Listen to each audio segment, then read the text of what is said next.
Welcome to the Don't Call Me Caddy podcast. We are here at the CanWest Veterinary Conference in Banff, Alberta, and I am so excited to have Dr. Greg Andrews from Mosaic Veterinary Partners here with us today. Dr. Greg, welcome. Thank you, Jillian. You are a hero in the horse girl world. I promise. So we would love for you to give your own introduction. I don't think you need one personally, but I would love to have you tell us who you are as a doctor, as a human, and how you want the world to know you. Okay, how do I want the world to know me? Well, I am a doctor of veterinary medicine. I practiced equine medicine for most of my career. Started out doing both bovine and equine. I started out in High River after an internship in Pennsylvania. And it kind of went from there. Then I moved fairly quickly into a group that started out the genesis of more equine. There was 4 very good high-end veterinarians that I was able to meet up with: Dr. Moore, Dr. Rock, Dr. Chalik, and Dr. Atkins. And although we were working literally out of a little tin shack down by the stockyards in Calgary at the time, it was a very stimulating and exciting group to be with. Everybody practiced a high level of medicine, so I had to raise the bar to do that. I practiced at that time racetrack practice, diverted into racetrack practice. Did that for 10 or 12 years, going both back and forth to Edmonton and Calgary, and then doing both standardbreds and thoroughbreds out of Calgary. So those were long days, 80-hour weeks, but what you were able to do there is touch a lot of horses every day. And one of the things that a lot of younger vets don't get a chance to do is to touch 20 or 30 horses a day. And we didn't have ultrasounds, and x-rays weren't easy. So you relied a lot on your hands and intuition. That gave a base for me to work with. Unbeknownst to me, this wasn't planned. That allowed me to have a different base than most people really are able to attain these days. So from there, I stepped out of that type of practice into more. I did a lot of reproduction, and then sport horse practice, which is in the South Calgary area. I was lucky enough to get into some very nice barns there, and Alan Brand was the first barn that brought me in, and Alan and Maggie to this day. I appreciate the opportunity they gave me to dip my toe in those waters. That was Lazy A? Was that Lazy A Stables? No, it wasn't easy. Oh, I thought that was Alan's barn. Yeah. Yeah. Anyways, I forget the name of the barn right now. I'll think of it. Sorry. Sorry. But so I worked for a lot of very interesting people, and I remember saying on Jonathan's podcast, he said, "Who am I most grateful to?" Obviously, my family. We put up with my huge hours, but I had such good clients, and it's a different relationship when you go to a barn every week or twice a week, and know the people and the horses so intimately. That was, and you're able to follow them through, plan a year ahead in their development, which again is something that I started to do before it was being done many times in very many places. So that's kind of, and then that was, you can only do so many of those. I started to back away and do more management. At that point in time, we'd moved out to where more equine is now, and in 1995, and that took a lot of work and management. So I deviated more into the management side of it, and until I retired from that in about 10 years ago. At that point in time, I wasn't done. More Equine had purchased a few practices. I got a taste of that and started the early Mosaic Veterinary Partners group, and we've grown from there. It really took off once I stepped back and Jonathan Light took over. You built the foundation. The old saying Dr. goes, Ray. "There's always hire somebody smarter than you," and I did that then. So. Yeah. And that's who I am. Well, I was fortunate enough to have you as a doctor when I had horses in Calgary. I was a competitive show jumper. And there is something about horse girls. I think our horses are everything to us. And to have that relationship with a doctor and have that doctor have a relationship with the horses. I always tell people when you have horses, you wrap them in bubble wrap. They are born trying to die most of the time. That's correct. No, Most of the time. But the horse vet world, I think, is a very special one. Because horse veterinarians do try to follow the horse through their career, make sure that they're excelling. And as a horse owner, you are part of that. Like you are a part of that team with the horse girl and the, very, very much so. And that's what makes it so special. yeah. And also so almost intoxicating to the point where you start to work. And then one of the downfalls of people aren't able to handle now is you get wound up and involved and I use the word intoxicated by the positive feedback that's coming to you. Yeah. And you tend to work too hard. Yeah. Which I think people are smarter than me now. They don't do that as much, which is good, important. They're setting boundaries. Setting boundaries, all those good things we talk about, which is, and I never wish or think that people should work as hard as I did. That was my choice, and I have no qualms about ever having done it. No regrets. Well, and I think with like sport horses especially and the race horses, like there is a level of business there. Like some of these horses are very large investments that cost to care for them, have them perform at peak performance, costs a lot of money, and you are part of that investment. So as an OG doctor, equine doctor, you were there all the time for them. That's right. I mean, it's hard to give that up and take a weekend off, and Spruce Meadows is going. Spruce Meadows was incredible. Yes, So, I mean, I've gotten to see you in action as a doctor, but also at the university at WCVM. And the one thing I love about Mosaic is the mentorship that you all provide. Can you talk a little bit about how important that was for you growing up and into the vet world? Like, what kind of mentorship did you have?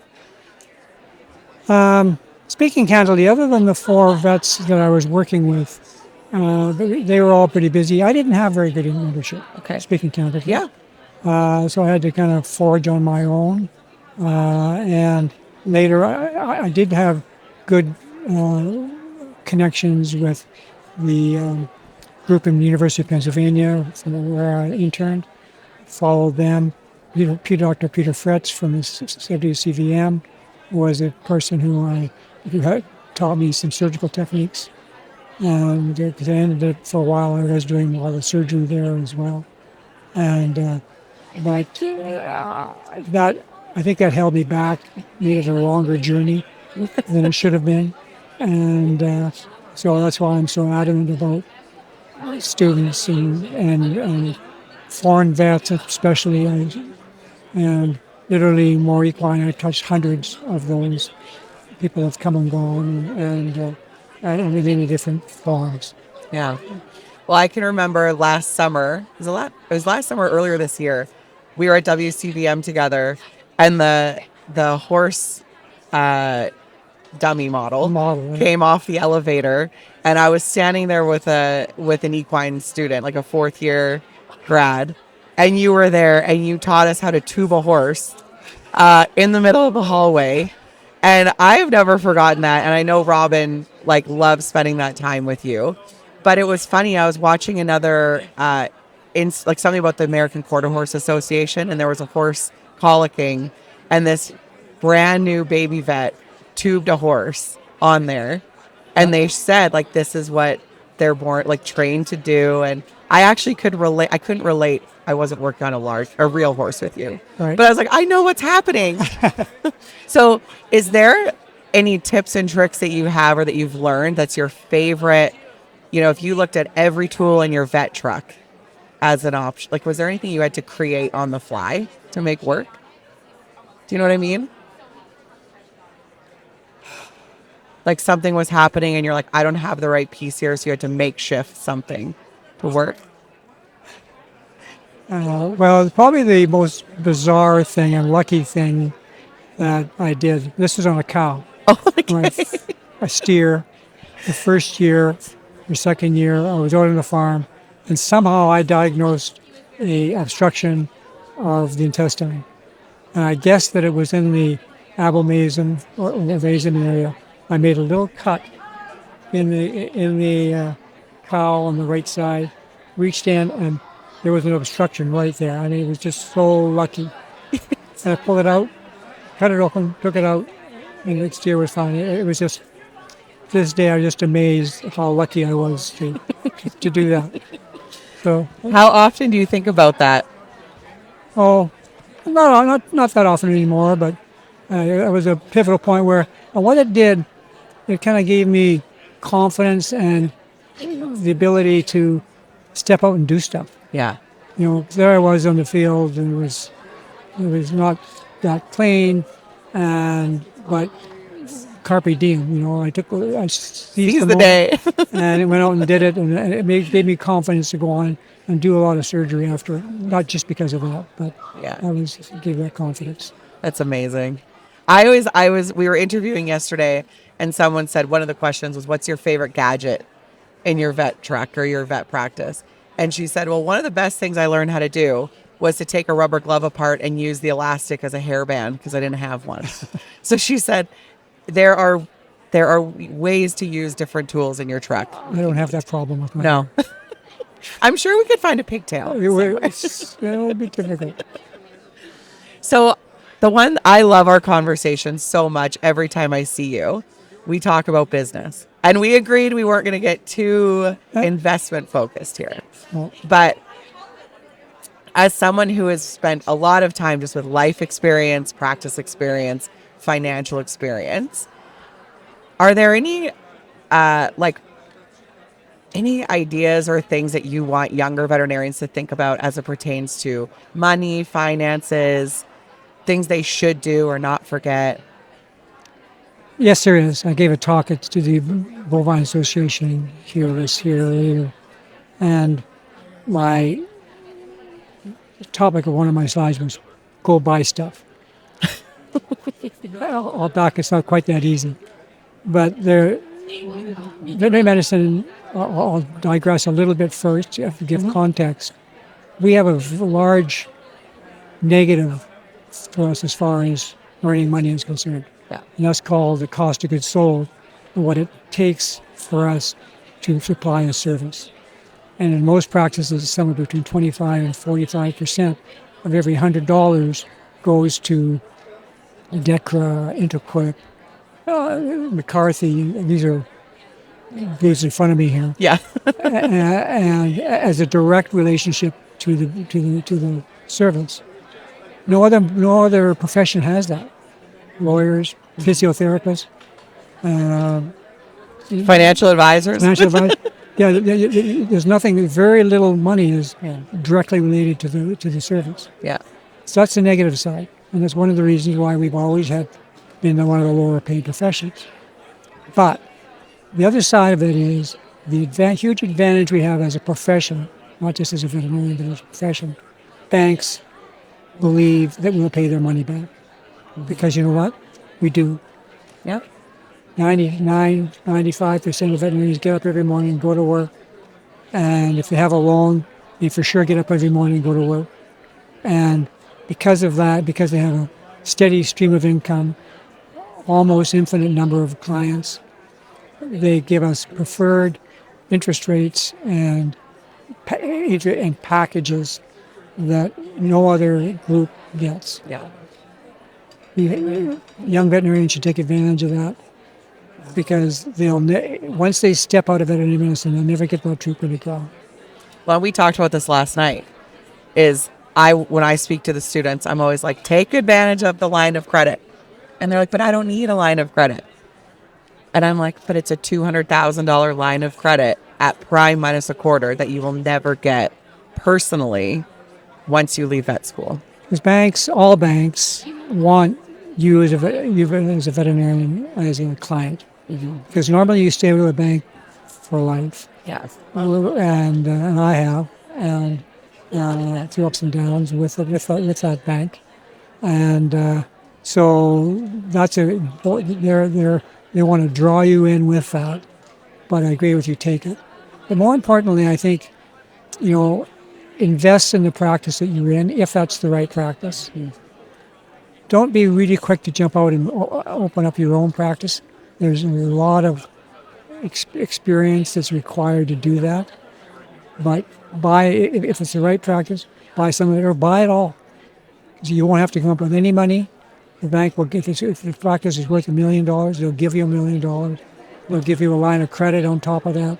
They'll give you credit cards. And the first year you don't have to pay anything but interest. It's a setup for you to succeed, not to fail. And that, because not only will you get a return on your investment, which was zero. Yeah. The first few years, it won't be very much. Yeah. After you pay your loan off, it'll be very few little dollars on the bottom line for you extra. Again, there'll be a lot of work associated with it, no question. But every year, you pay off 10% of that loan. So you pay off $100,000 of principal every year. So that's money, that's equity that you've let's say your cash in your pocket's $5,000, not very much. But you paid off $100,000 of the principal. No. You've made $105,000. At the same time, the practice has probably grown. It's probably worth a little bit more. It's maybe worth $1,010,000. That's just as an example. Yeah. So you've earned $115,000. And even though you've only had $5 in your pocket, you start to do that over 10 years, all of a sudden you have equity. And you can take that equity and you can do other stuff with it. Like what? What other stuff? What other stuff would you do? Real estate. I think that many years ago, I listened to a talk, and the person said, this is not related to veterinary medicine or related professions. Everybody should always have 5 pieces of real estate working for them. So that's what I've always tried to do. Whether you buy a house with a basement suite in it, and then you get too many kids and you need to buy another house, well, you keep that house, buy another house with a suite in it if you want. That suite below is another piece of real estate. And every month you have little ka-chings. Not much. Ka-ching. Just a little, and you can, every month you listen, a whole bunch of little ka-chings. And those little ka-chings add up. Yeah. And by the time you're 40, 50, if you look at your balance sheet, that's the other thing that a lot of people don't do. They are obsessed with the money they're making, their income statement, I'll call it that. Okay. So we were talking about the 5 real estate incomes that you think everyone should have. Yes. I think something in that range. Just keep in mind that you want multiple doors working for you. Yeah. And however, since sometimes you don't have to be wholly owned by yourself. A lot of my real estate assets are owned in partnership with other veterinarians at times and other people for different other type of investments. So buildings. Buildings. Yeah. Yes. And especially for veterinary medicine, if you're a young vet and you're buying into a practice, you should lobby very hard to also buy into the real estate. Well, and I think that's something that I run across helping young veterinarians when they're buying in. One of the questions we always ask is there real estate? Where's the real estate held? Can you buy into that holding company? Buy into the real estate? And oftentimes they're like, no, I don't know. I didn't ask. Yeah. I think you should ask, and I think you should ask hard. And because if I was the owner, I'd rather keep all the real estate. Fair. Totally. Because he's got probably his mostly paid off or all paid off. There's no loan against it. Yeah. He's making money things. Well, I think you need to participate in that.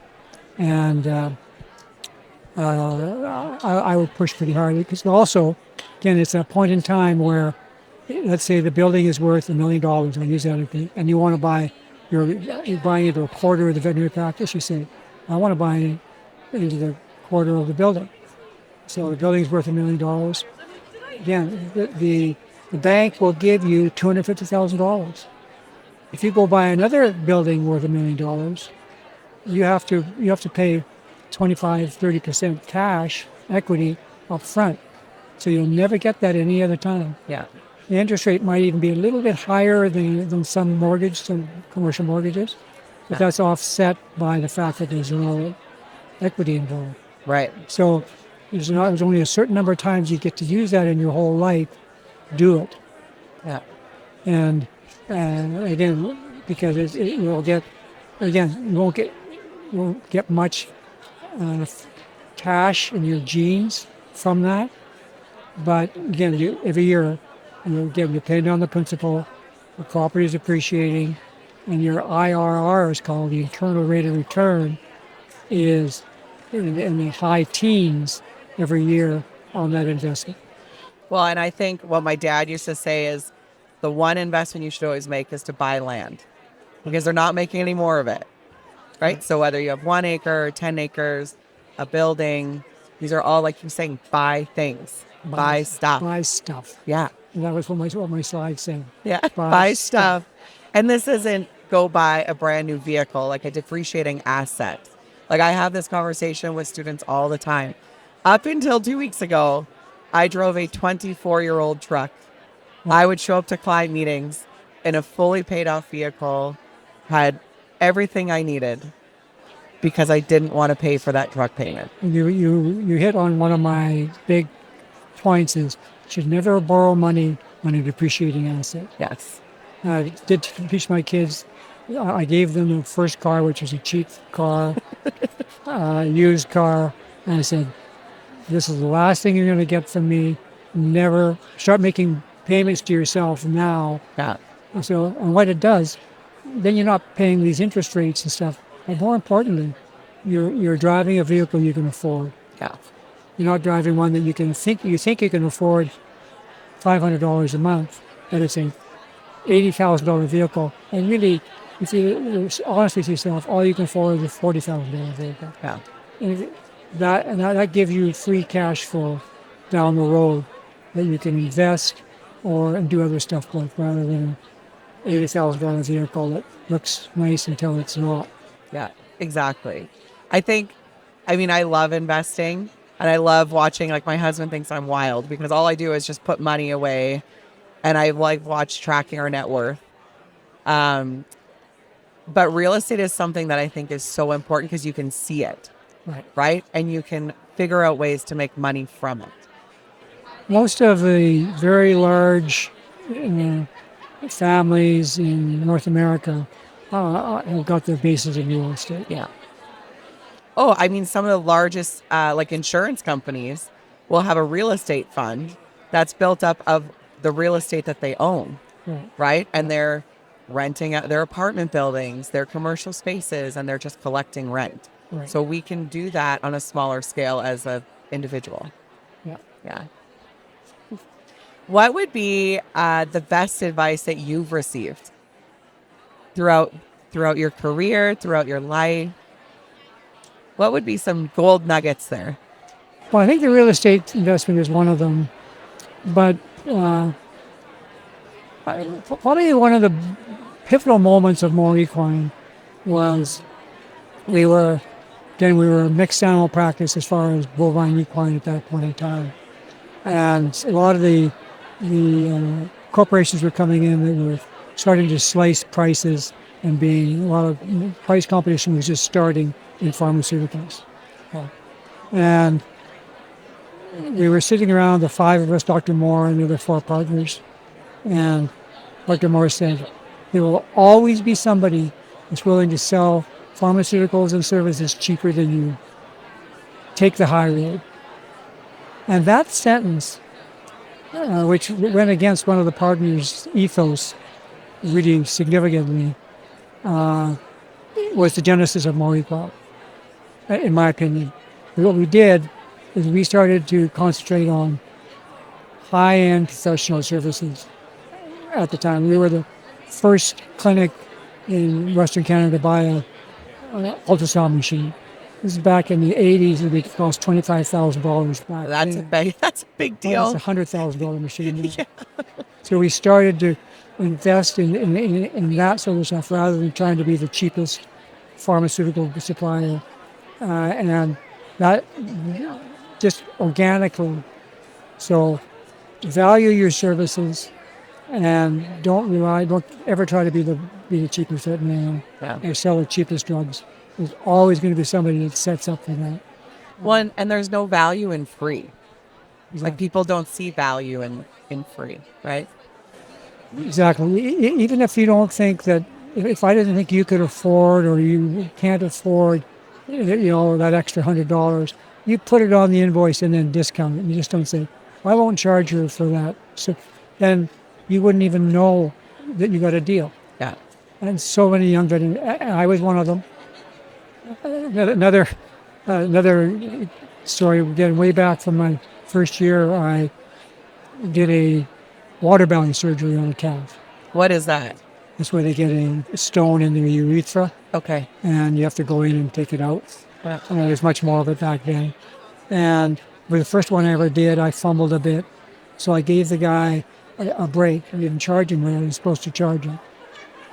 A month later or something, he came in with another one. I did that, and he got charged the normal price. He was super angry because he thought I ripped him off the second time. No, he didn't even know that I'd given him a break the first time. So that lesson was really early in my career. yeah. And so anyways, those are value your services, and for sure. And do you think that, I mean, as your career progressed, your communication with clients clearly improved? Yes. That is an art form, and I think being able to read somebody, what they need, what they're looking for, being honest. And one of the things that a lot of my clients always said is, we always know you're going to tell us the truth. Not that other people would lie, but they often would tell them what they think they wanted to hear rather than what the situation really was. Yeah. And so oftentimes I was wrong. Don't get me wrong. I said, okay, is this horse going to make it? I'd try to make a call and do it truly what I thought that injury was going to affect the horse, and not sugarcoat it, and not try to be dramatic and bad about it either. Yeah. But say it as it is, and it's just often very uncomfortable. Yeah. But it's very important for clients. Well, I know my grandfather used to say, always do what you don't want to do first. And oftentimes in communication or in business, it's have that hard conversation. That's the whole eat the frog thing. Yeah. It's like, just tell them. And if you don't know something, just say, I don't know, but I'll find out. Well, let me talk. That's a good point. I don't know. I often mentor people, young vets, about not saying that phrase when they're young. Okay. Because, and they're taught, and rightly so, at the colleges to, if you don't know, you tell you don't know. I think there's more nuance to that. Oh, explain. Okay, the example I always use is you're having a horse with a respiratory problem. It's coughing. And you don't know whether it's an allergic cough or an infectious cough. So the clients say to you, what's going on with the horse? If you say, I don't know, all that's going through their mind at that point in time is, what do you mean? I just spent $150 for the exam, and this is going to cost me this and that, and you don't know?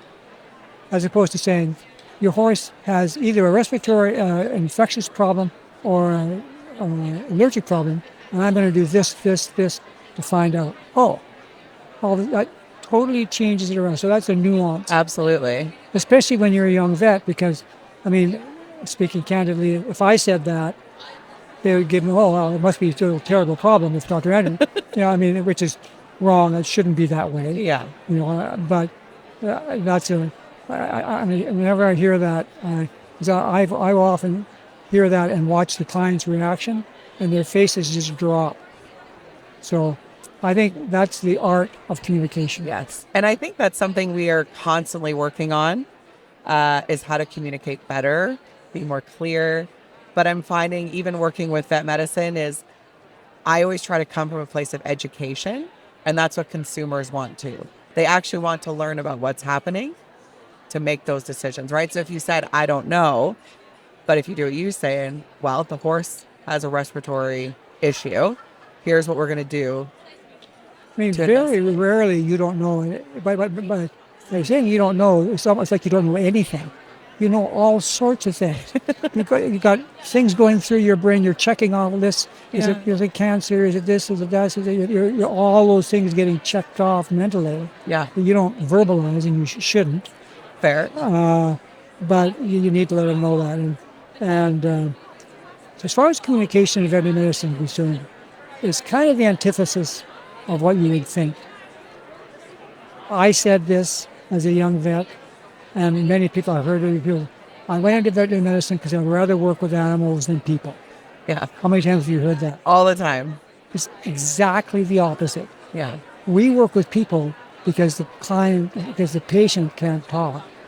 You walk into an MD's office, they hardly interact with you. They don't give you eye contact. They work on their computer, and they grunt a few things and leave. They don't communicate with you. They don't interact with you. You're more of an object. Whereas when I'm working on your horse, Jillian, how many times you were there, I don't think, but if you were, you would have been firing questions at me. But I would have been obliged to answer. Yeah. And so if you don't like working with people, maybe veterinary medicine isn't the deal. Or going to pathology. Going to pathology, exactly. And that's maybe hard to hear for people who've already here. But I think I know some brilliant, quiet introverts that have turned around on wonderful communicators. Because you can switch that switch off and on. It's almost like an acting routine. This one guy I'm thinking of actually was a child actor. But he was a brilliant veterinarian. But when he walked up in front of a crowd, you could almost see him flick a switch and this beautiful oratory would come out. And he would engage with people really well. Turned out to be an excellent communicator. With some guidance on that. Yeah. Are there any books or people that you think they should read or listen to be better communicators or just in business in general? Well, I like Collins's books, Good to Great. Those are that series of books, although somewhat a little bit dated now. Like Stephen Covey, like those? Yeah. If you get the background of medicine, of business. And the other thing, again, this is off topic a bit. It's all good. But as far as reading, we are so ensconced in the left brain scientific stuff. Okay. You should read some philosophy books. Oh. Expand your right brain. So, because you need that balance, because you need both parts of your brain working, in my opinion. Yeah. To lead a better life and be more successful in business. Have you read The Law of Power? No. So I just purchased it. And it's not a book that you just start from page 1 and read to the end. It's like you just open it and start reading what's there and start taking the philosophies that they talk about and implementing them into your world. I started with Walden Pond, which is a classic old philosophy book. Okay. and went from there and went in all sorts of different directions. Yeah. So we asked one question on the podcast to wrap us up. Okay. Are you a big music person? I wouldn't say big music, but you enjoy music? Oh, yes. Okay. So what would be your win song? So the song where you're like, yes, I did something incredible that you just pump up the jam to. The walk-in song. So if you walked into a room and these grand doors opened, what would you walk into?